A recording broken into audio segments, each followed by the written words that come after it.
흔히들 한국의 역사와 이스라엘의 역사는 비슷한 점이 많다고들 이야기합니다. 지정학적 요충지라고 하는 지리적 요건도 그러하고요. 주변 나라들에 의하여 공격받고 침입받아 수많은 고난을 겪어야 했던 것도 공통점이죠. 특별히 유다 왕국의 멸망사는 조선시대나 대한제국의 멸망사와 비슷한 점이 있어서 와 닿는 점이 참 많은데요. 하나님께서 예레미야를 통하여 유다 왕조 말미의 왕들에게 주신 예언의 말씀들 함께 살펴보기를 원합니다. 너희가 정의와 공의를 행하여 탈취당한 자를 압박하는 자의 손에서 건지고 이방인과 고아와 과부를 압제하거나 학대하지 말며 그곳에서 무지한 피를 흘리지 말라.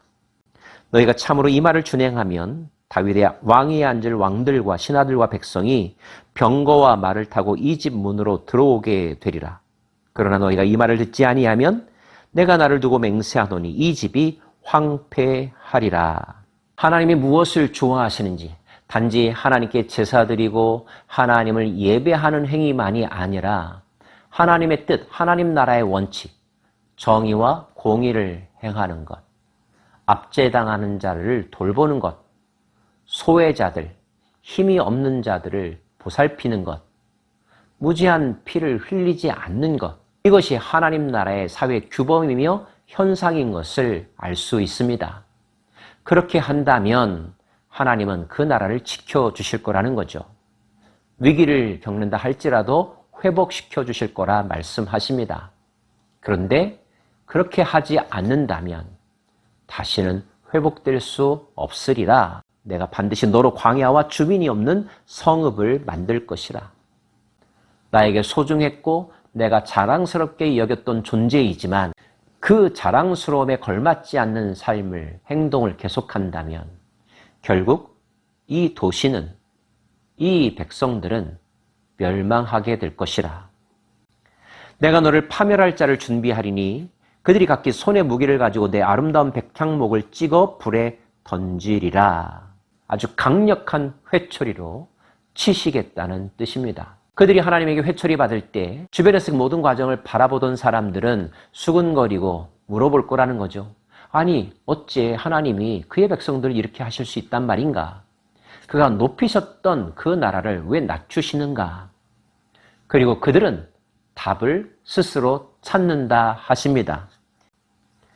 하나님의 사랑을 입었음에도 불구하고 하나님과 언약을 맺었음에도 불구하고 신의 성실의 원칙을 깨트리고 하나님의 마음을 아프게 하고 하나님을 떠난 그들의 행위, 다른 신들에게 마음을 빼앗기고 국력을 낭비한 대가를 치르게 되는 거라고 주위 사람들이 알게 되더라는 거죠.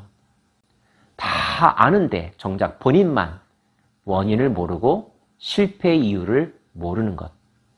눈이 어두워졌기 때문이고 마음이 무엇인가에 빼앗겼기 때문인 것입니다. 정신 차리지 아니하면 결코 회복될 수 없을 것입니다. 하나님 정신 차리라고 선지자를 보내시고 여러 가지 징조를 보여주십니다. 들을 귀 있는 자는 들었겠죠. 안타깝게도 시대적으로 들을 수 있는 귀를 가진 자가 없었다는 것. 이것이 공동체적 불행이었는데 오늘 이 시대 우리에게는 그렇지 않다고 장담할 수 있을까요? 하나님은 요시야 다음에 왕위에 올랐던 여호아하스의 미래에 대해서 그가 겪을 인생사에 대해서 말씀하십니다. 여호아하스는 갑작스런 아버지의 죽음에 뒤를 이어 왕의 자리에 추대되었습니다. 하지만 3개월 이상 통치할 수는 없었습니다. 이집트에 의하여 포로로 잡혀갔기 때문인데요. 이집트에서의 그의 인생, 그의 미래는 어떻게 될까요?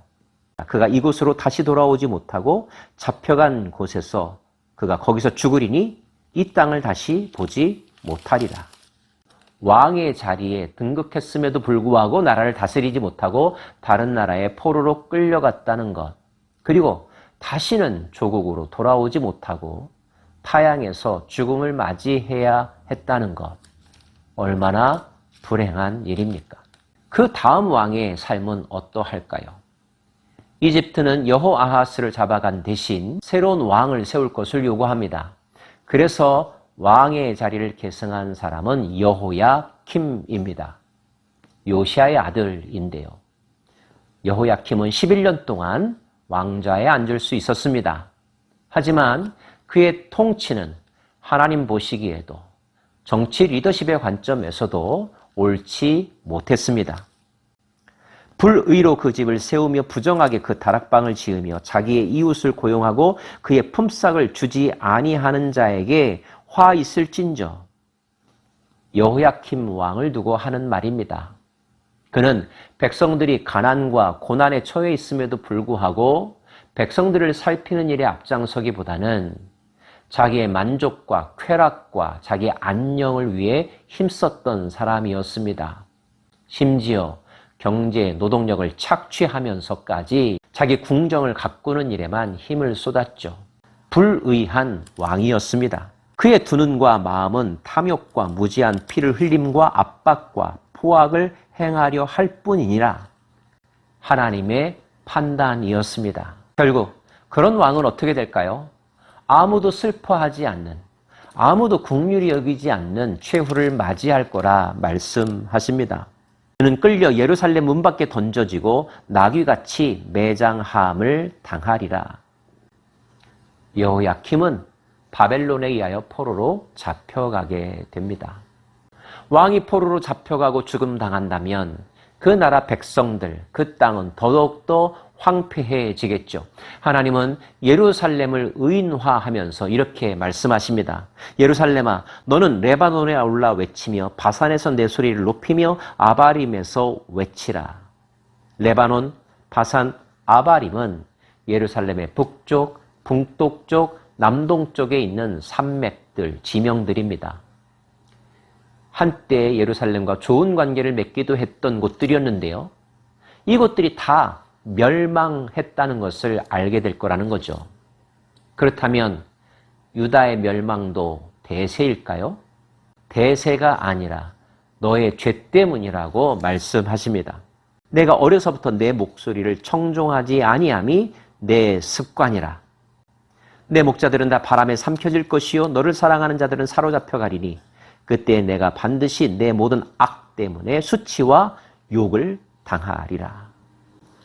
다 죽으니까 나도 죽을 수밖에 없는 것이 아니라 너의 죽음은 너의 죄 때문이라. 그래서 너가 수치를 당하는 것이고 조롱을 당하는 것이라 말씀하십니다. 여러분, 여러분에게 일어난 어떤 일의 결과는 그 원인이 여러분 안에서 여러분으로 말미암아 비롯된 것이 허다합니다. 그러므로 쉽게 누군가를 원망하지 말고 의뢰 그런 것이려니 타협하지 않기를 원합니다. 정당화하지 않기를 원합니다. 먼저 자기 자신을 돌아보아야 할 것이고 말씀의 기준에 비추어 찾아내야 할 것입니다. 나의 허물과 죄를 말이죠. 여호야킴 다음의 왕은 여호야긴인데요. 여고냐라고도 불립니다. 하나님께서 말씀하십니다. 고니야가 내 오른손에 인장반지라 할지라도 소중하고 아름다운 존재라는 거죠. 고니야만 그렇겠습니까? 이 땅에는 모든 피조물들이 하나님이 너무나 귀하게 여기시는 생명들이죠. 그럼에도 불구하고 그 반지를 빼어 버릴 수밖에 없는 상황이 온다는 것. 그와 마찬가지로 내 생명을 찾는 자의 손과 내가 두려워하는 자의 손, 곧 바벨론 왕 느부갓네살의 손과 갈대아인의 손에 너가 잡혀갈 것이라 말씀하십니다. 이유는요, 동일합니다. 그 나라가 하나님의 공의와 정의를 실현하지 않았고 가난한 자, 소외된 자, 고아와 과부와 나그네를 돌보지 않았고 무고한 자의 피를 흘렸기 때문입니다. 므낫세 때 가장 심했고 요시야 때 잠깐 회복되는 듯 했으나 여호야김도 여호야긴도 그 악한 길에서 헤어나오진 못했다는 거죠. 고대 한국의 역사 가운데서도 왕족들이 또 왕자들이 이웃나라에 볼모로 잡혀갔던 일들이 있습니다. 어떤 이는 돌아오지 못했고 어떤 이는 수없이 많은 고난 끝에 겨우겨우 고국 땅을 밟기도 했죠. 나라가 약했기 때문이었겠죠. 그런데 왜 나라가 약해졌을까요? 지도자로부터 백성들에 이르기까지 영이 바르지 못하고 자기 역할과 본분에 충실하지 아니하면 그들이 가졌던 모든 것들을 빼앗기게 되고 결국 조롱당하고 착취당하게 되는 결과에 직면하게 되는 거죠. 결코 그런 일들이 우리 시대에, 우리 다음 시대에 재발되어서는 안 될 것입니다. 그러기 위하여 예레미야를 통하여 주시는 유다 역사 말기의 교훈들 바로 깨달아 우리 자신의 삶 가운데 지혜롭게 적용할 수 있기를 원합니다.